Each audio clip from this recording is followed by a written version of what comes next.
Hit it, boys.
Welcome to Winning in the Workplace, where we help executives, managers, and supervisors become great leaders by becoming more aligned, a more cohesive team with each other and across departments. I am your host, Maurice Velasquez, and we're broadcasting this podcast on all the major podcast platforms, and we are doing this from Baton Rouge, Louisiana, home of the Tigers and some of the best food and music in the world. All right, thank you for joining me. Visit me at my website at mauricetraining.com. There, download my new book, actually my new edited version 2 of my 2 books, Journeying Beyond the Storm and How to Build High-Performance Teams. You want to download those ASAP. Then register yourself for you and your team of leaders to my 12-week course on how to get out of storming, how to build and renew your cohesive leadership and management team. All right, so go to mauricetraining.com. All right, today we have a great show. So like I mentioned to you in all my promos, today we're going to do something quite new, a new feature, and that is we're going to have Open Mic Friday. It's a session in which I open up the microphones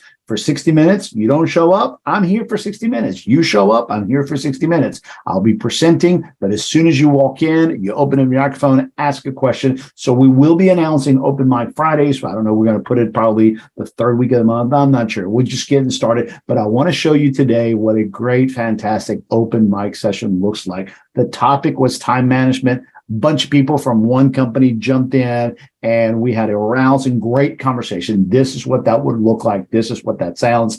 Enjoy. Open Mic Friday. Although it's today's Wednesday? Yeah. So Open Mic Friday. Questions, comments, observations, disagreements. If you want to talk about Lizelle's haircut, I'm fine with that too. You know what I'm saying? I have started, planning my day, with the list and, everything I need to get done and, each day. But what happens when your list gets shot to heck and you have to fill in for a position or 2 positions? Well, you mean kind of like happened to me yesterday. Yeah, you lost that quarter. What can you do? You know what I'm saying? You have to do it and you regroup and then try to, first of all, not let your inner frustration take over because it's so difficult. I mean, you had it planned and now, so first of all, you have to just realize you got to do it. If it's a must and it had to be done, great, do it. Pull away, be a team member, go salvage, go be a good servant, go, do it with a great, hearty, joyful attitude and help out. Okay. Then afterwards, you have to stay and keep that inner peace because what you're protecting, you're not just protecting the teamwork outward towards others to show that you pull the weight with others. You also need to protect the inner peace of the frustration. So don't that just create nails inside of you, okay? But then you have to take stock and ask yourself, okay, what happened? Are we having a staffing issue? What caused that? And most of the time, you can start looking for patterns. That's what you want to do. You want to look for patterns. Is that happening again? Is that happening too often? Is that happening in that region? Is that happening in that department? Is it happening with that person? Does that happen on Wednesdays? You see what I'm saying? You look for a pattern and then you let the pattern dictate anticipate the conversation that you're probably, or the coaching that you have to have with somebody, because then you can sit with whoever the powers that be at whatever level, up or down, wherever that interruption came from, and try to have a discussion around, look, I've been noticing that. And then you explain what you've been seeing, because if you just let it happen again without addressing it, it doesn't mean you're still going to stop it. But if a tsunami is coming this way and it's coming this way, and you realize we're never going to stop the tsunami, that's just the nature of that. Well, then, okay, but you've at least analyzed it. You've at least talked about it, and you've at least realized, you know what, I put it through a debrief. I went through a debriefing conversation. I talked to others, and we realized there is not going to be stopping that, because that just happened. That's the nature. So, okay, you just got to then prepare for that. But I find that, I'm going to say a percentage, 60, 70% of the time, those major interruptions can be managed better. We just have to look for the pattern. Don't react on the first one, unless the first one is so egregious, because I've lost business in that. I lost a $17,000, $21,000 deal with a company because one of my instructors last minute, it's something huge that had a domino effect. So yeah, I'm not going to wait a second and third time for that to happen to find a pattern. That one was egregious enough to debrief immediately afterwards and say, okay, what happened? We cannot let this one happen again. It's too big. But if it's not egregious, then you look for patterns. And throughout the whole time, you're trying to create a calming approach to it and not fingers on a chalkboard. Okay. Did I answer your question a little bit? If it not, please throw a follow-up question or challenge. Kind of, but I was proud of myself because I remained calm. And anybody that knows me knows that that was a great accomplishment for me.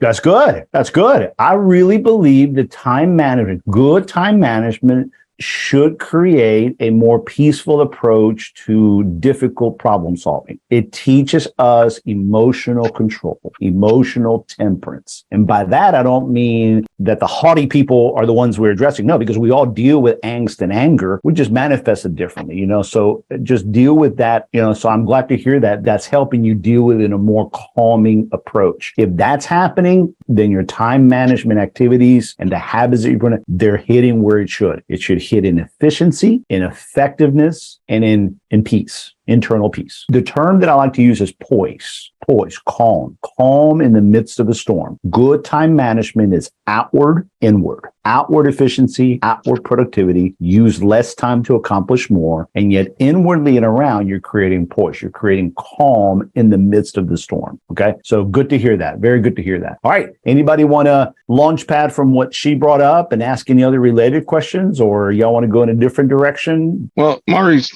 I don't know anyone about here that, because what I did start with, well, I think all of us do it. We create we put together our habits for the week, what we're going to do. Yes, that's right. That's right. Okay. And I just sat back and I wanted to see how many times I was going to be interrupted within the day. Mondays, Tuesdays, Wednesdays, it's just unavoidable. We're going to get those interruptions. Yeah.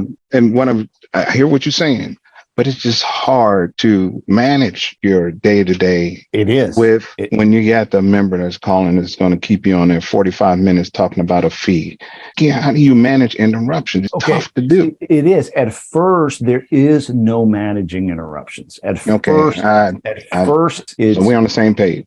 You're on the same page. For a while, you're not going to manage interruptions. Look, it's not just your organization. Most organizations are interrupt driven. I had one of my first client early on, about 4 months into the program. He, of course, noticed the change, the impact, everything. And although he was joking, he was very serious when he said, okay, so how much are we actually going to improve? I just want to make sure we're not going to fix all the dysfunctionality. I mean, dysfunctionality is profitable for us. I had never heard that.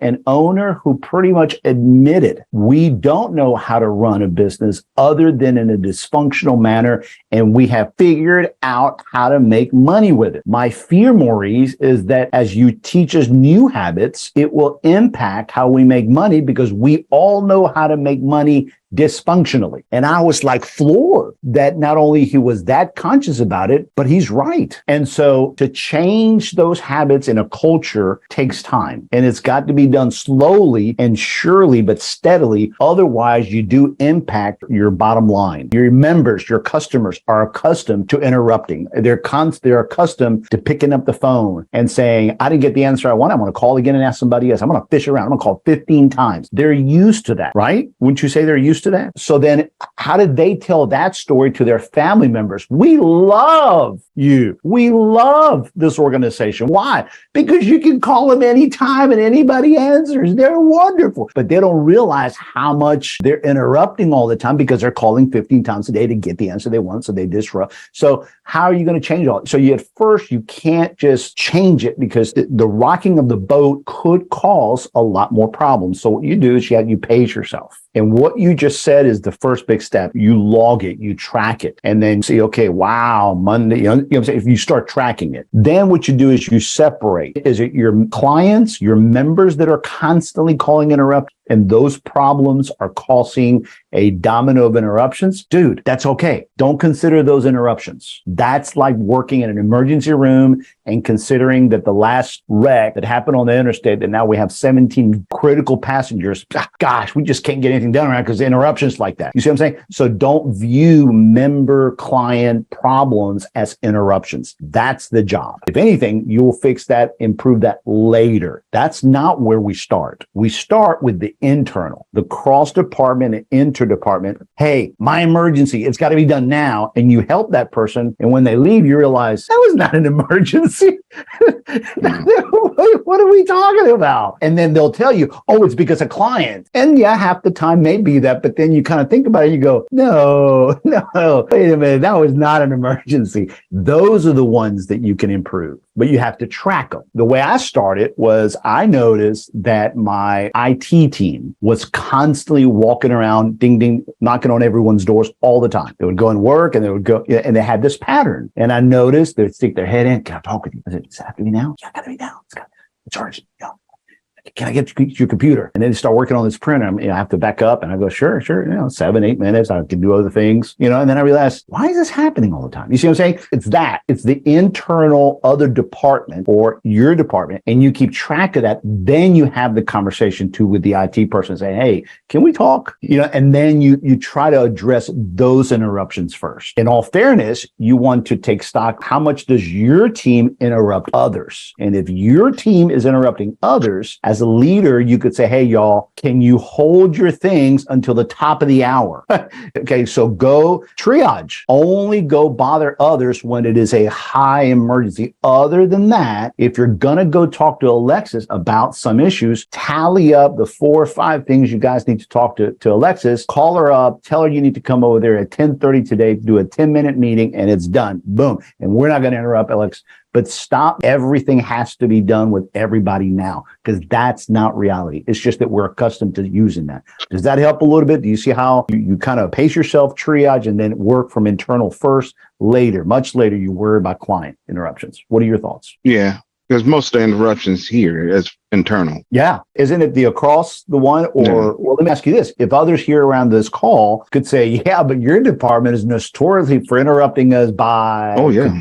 Could they say that you guys do it too? Yeah, most definitely. Okay, well then, yeah. So then it's you getting with your team and having this conversation and saying, let's start triaging. I want to see y'all triaging. I want to see y'all write the 5 things you guys need to talk to Jeremy about and show me, hey, guy, I'm going to call a meeting with Jeremy. It's got to be now because I got to talk to him. Look, I compiled 7 things I have to talk to Jeremy, and I'm only going to interrupt him 1 time for 7 minutes instead of 10 times for 2 minutes. You see what I'm saying? And so if you teach your team to not create emergencies for everybody, then that's you influencing the culture. Starting point. Yeah. That's your starting point, right? Because what you want to send the message is this. Hey, Sharon. Sharon, can you look at the camera? Sharon, can you, okay, you see that level of interruption where I'm wanting your attention now? It better be big enough. You see what I'm saying? But if I do that whimsically all the time for any issue, then it becomes a boy cries wolf, where every emergency, which guy? And it's not really emergency. Why? Because you could have waited that one for an hour. So, compile him, go talk to you. So the rule is bother somebody for 7 minutes on 4 issues that you held, rather than taking those 4 issues and bothering me 4 different times every hour. Teach your people how to do that more, become the influence, and then as others do it to you, look for the pattern, then talk with them. Right. All right. And it's also not talking to the person that did it. It's talking to the department head. Okay. So I think Alexis, Jonathan, Jeremy, they're in training, and I can tell that they interrupt my department a lot over big things, little things, random things. And yet they say they'd say it's an emergency all the time. It's like, wait a minute. So I'm going to keep I need y'all to keep a pattern. Okay, Jonathan, Alexis, how often do that? Oh, and boom, boom, boom. Okay, you get the list. Who do you go talk to? Do you go talk to Alexis? Do you get upset with Jeremy because he's doing this all the time? Do you get upset with Jonathan? No, there's no point. You go talk to who? God, I don't know who. You go talk to Stephanie. Why? Because she's got the most influence. Right. But if you come in with anger, frustration, a lot of commentary, and your people do it all the time, how is she going to manage that? But if you come in, call me and say, hey, can I show you something? First of all, I don't want to interrupt you now. Can I have a meeting with you next Tuesday? You see what I'm saying? I'm practicing it now. I want to show you this, and let me show you what I want to talk about. Let me show it. And then you give her data, and it's calm. You scheduled it for next week. You talk with her. And then at that point, it becomes the personal relationship and the professional relationship you have with Stephanie to do that bridge meeting and say, look, and then Stephanie can go talk to her team. And you know what's going to happen when she talks to her team's going to say, yeah, but they do it too. See, that's why if you're getting better at it, that's where 2 departments bridge gapping together, they can start influencing the culture to be less interruption driven and really become a high priority interruption driven. I don't have a problem with that. High priority, blood on the floor, boom. But let's leave the hot ones for hot. Let's leave the other ones for a little more orderly. Does that help? It did. All right, good. I love these. All right, anybody want to? Maurice, I was just going to say, our primary interruptions are going to be member related. And if you can't count that, you can't really control a lot. There are some interdepartmental eruptions that definitely can be handled differently, but throughout the day, because the way I have my meetings set up with my staff, I've done what you've said. Y'all take notes, and we'll address it when I meet specifically with you. Woo-hoo! But I still, right. Hey, but I still get the email or the chat or whatever when I'm in a meeting, because they've got to have an answer on this that is a unique situation that has got to go through. And I can see like Lizelle being on the front line and having to take the position of a teller or an MSS. That totally deflates her day. And Ezra, everything they do is always going to be important because that member is on the line. And that's always going to be not only interrupting him, but sent to whoever. And I think that's what is probably going to be the hardest thing for all of us to work on. Absolutely. And let me give you a couple of concepts to consider. One of them is the phishing aspect.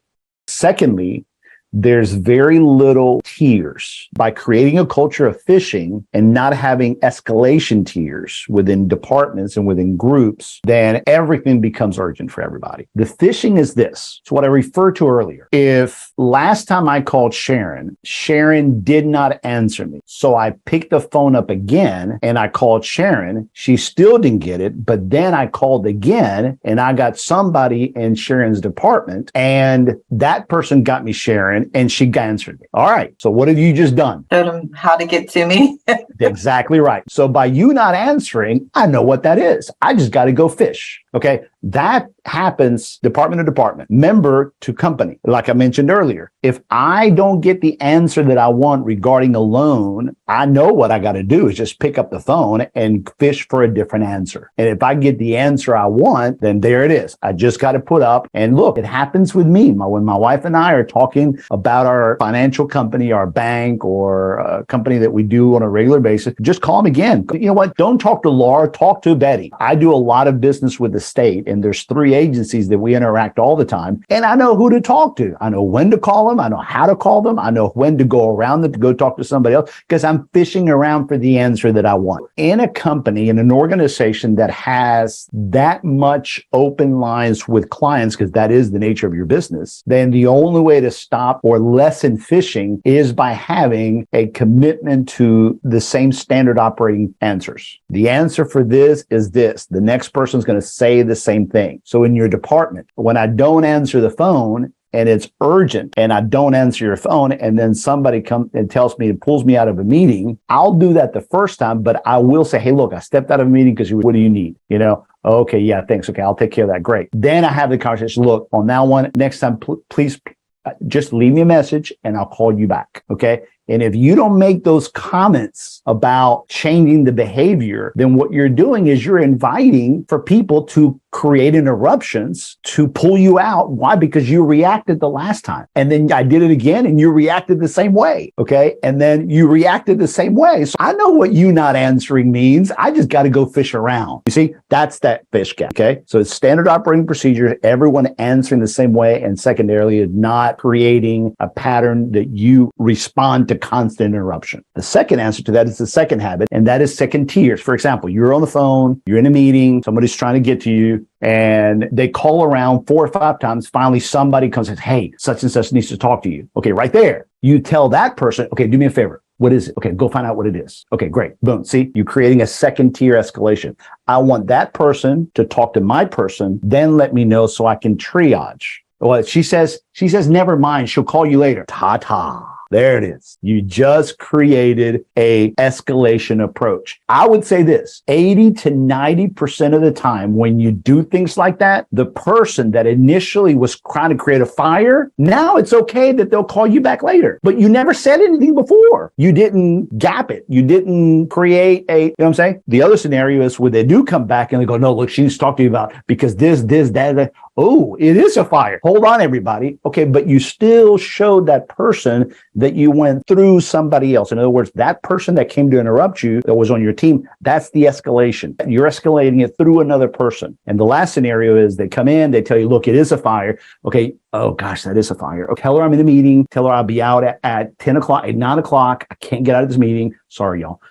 And tell them this, tell them to do this and then do that and then do this and do this. And you know where the files are, right? Okay. So you help her do this, this, and this, and you do that. Okay, great. Thanks. Tell her I'm sorry I couldn't leave. Okay, boom. If you don't do that, then what you're training everybody is that it's a domino that anybody can determine any type of priority. And if you don't practice those things, you're not going to teach others that you're trying to triage. Now, again, that's all easier said than done. What are your thoughts? You can laugh at me. I'm fine. I already see eyes rolling all over the place on that one. You can laugh at me too. I don't know. You know. No, I agree 100%. In fact, you know that not long ago, my department went through a transition, combining and everything. And the simple thing of now, okay, it's one department instead of this, and sending out phone extensions that this is who you call, this is how you contact. Great. See that right there. That is a phishing and an escalation at the same time. Don't fish around, call these people and then talk to these people about this. That's almost like a 2-for-1. That's those 2 habits in one document. Perfect. Sorry I interrupted you. That just got me a little excited. That is a great alignment tool. Go ahead. So most staff that have been here for a while, they still know. And instead of using that, or if they use it, we're having issues with them not using it, but they'll call the direct extension still of staff. And I've asked them to remind them of the queue and to go use that. And my staff don't want to do that because they're afraid it's going to affect internal survey scores. Yeah, but listen to them because they might be right. So check it out, test it, pilot it. And if it proves that they're, then we're not going to do that, right? But the same testing and the same piloting could show otherwise. So no, I mean, it seems like you're having the conversation with your staff, with your team about how to implement some of this. That's the right way to do that. I'll encourage you, because you and I've talked about this before, I'll encourage you to try more of the escalation model, the escalation steps. Have urgent issues, go through some of your team members. That's otherwise you as middle leaders and top leaders, you're always going to be brought into the minutia of things if you don't start empowering the people below you to be the ones that answer. Well, I don't want to talk with you. I want to talk to Sharon. I know, but Sharon's in a meeting. She can't get out. Well, go get her. Well, I did. You ought to see the look she gave me. See, that conversation needs to happen. Okay. If you don't set the expectation through your people to others, then you're not using your people effectively because you're just telling everybody, okay, just interrupt me, and you're not empowering your people. I hate to say you're building gatekeepers, but that's what growth is. Growth requires gatekeepers at every level. Otherwise, everybody gets pulled down with the emergencies that everybody probably created 30% of the time. So keep at it, Sharon. Don't give up. When you get this video, cut this part down, sit down with your teams, go over it, kind of look at each other and say, all right, y'all want to try this? You know what I'm saying? Don't try to do this on your own. You know, you use these videos to create the conversations and try it. And when you try it, let somebody know that you're trying it. Let Stephanie know that you're trying it so that not only moral support, but whenever somebody complains to Stephanie, hey, you know what Sharon's doing? You know, Sharon could very well say, well, yeah, that's what, yes. And she can back you up. Well, yeah, because she went to this training and there's a reason. So tell others, you know, and then if it starts working, definitely tell others because that's what needs to happen. The dominoes have to go the other way. Show everybody that it is working. It's hard. It's difficult. It's painful, but it does work. Just don't give up. Don't give up. Creating this is slow moving, but it's very doable when you do it intentionally. I want to encourage y'all to just be mindful and cautious of a very common theme that is happening in corporate America. You read it in magazines a lot now. There's a big theme out there. There's actually 3 that I'm going, what? And so I want to caution you about it. Number 1, slide decks don't work. Don't try to present your ideas with slide decks, with a PowerPoint. Just there's better ways to present ideas. Okay, I'm encouraging you. Okay, don't believe that. Okay, there's got to be some type of presentation. Number 2, meetings don't work. I believe, yeah, the way we're doing meetings don't work. So that's what you mean. I fully agree. You read the article and you go, yeah, it's the way meetings are run. But to say meetings don't work, I read a great article by a Japanese company that they determined that they were going to have no meetings in their company, and they were going to teach everybody how not to have meetings. And they explained the whole thing. And then at the bottom, they finished off by saying, so get with your people, talk about this, organize this, and implement this. And I'm saying going, so get with your people, meet to organize, meet to roll it out, and no. In order to do that, you guys met and created this. Okay. So meetings were successful. You see what I'm saying? So there is no such thing as we can live without meetings. No, you can live without bad meetings. Okay. So that's the whole, okay. Replace bad meetings with good meetings. Make your good meetings longer and eliminate all the bad meetings and watch your become more successful and more effective and more efficient. And the third theme this one is like spreading like wildfire. It's this one. You don't need a to-do list to get yourself organized. Do it like the top rich people, like the millionaires, billionaires don't have there's a whole webinars now and workshops on how not to create task lists and to-do lists. You watch them and it's the same thing. You know, what they're basically saying is there's good to-dos and bad to-dos. And they're trying to sell you a software where the software keeps up with everything. And I'm going, at the end of the day, I got to do this, and this. So it's not about not having to-do lists. It's about having good to-do lists, knowing how to manage it, knowing how to triage it, and then determine, can I automate that? Can I use that on my phone? But that's a different issue altogether. How can I get better at to-do lists is different than saying, don't do a to-do list. We have to learn how to use to-do lists. So don't be distracted by those and think that there's some magical pill out there that don't need slide decks to present, don't need meetings to get efficient in their line, and don't need to-do lists to get yourself personalized. When you get those articles, laugh at them, get some pretty good tips, but careful with that because that could derail your attempts to become more efficient. Your to-do list can be on paper. Your to-do list can be on a computer. You can just have a to-do list. Triage it, whether you use numbers or whether you use ABC, whether you use the Franklin Covey, which I love. To this day, I still use some of it. Mark all your A's, mark all your B's, mark all your C's, and then go A1, A2, A3, A4, A5. That's fine. Well, you want to use colors or whatever. You're triaging. The key is having a to-do list. So I'm going to go around. Jeremy, do you know where your car keys are? Yes, you do. Jonathan, do you know where your car keys are? Yes, you do. Crystal, do you know where your car keys are? Yes, you do. Judy, yes. Alexa, okay, if I ask for those of you that are parents, hey, do you know where your kids are? Well, you don't know where they are right now, but you know they're at school. They better be at school, right? Do you know?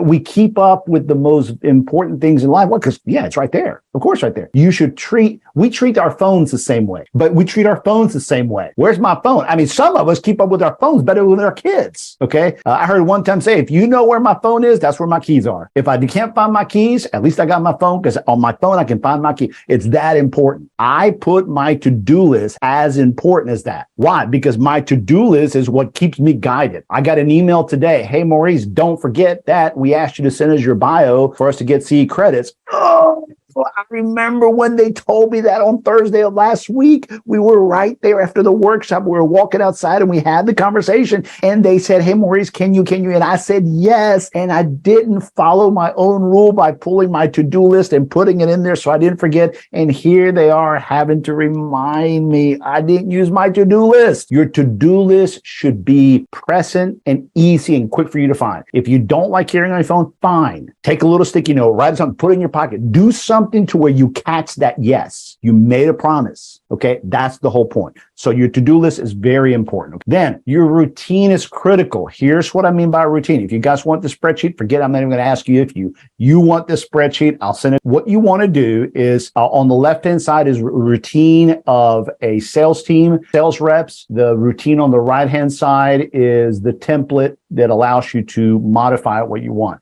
So the point is this.